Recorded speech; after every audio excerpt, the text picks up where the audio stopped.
વિદ્યાર્થીઓ વચ્ચે ભેદભાવ ઉભો થાય. એમનો ક્લાસ અલગ,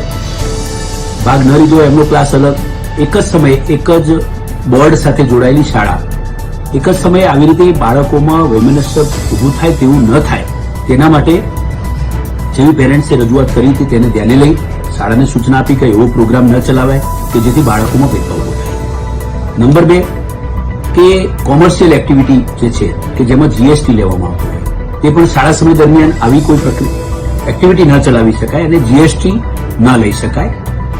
એ બાબતે પણ એમને સ્ટ્રિક્ટલી અમે સૂચના આપી છે.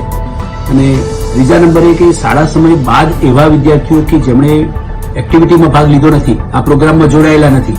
તો એવા વિદ્યાર્થીઓને એક્સ્ટ્રા ટાઈમ માટે જે રોકાવું પડે છે ને જેના કારણે તમે ટ્રાન્સપોર્ટેશન તમારું એક જ સાથે થાય તે માટે જે તમે આયોજન કર્યું છે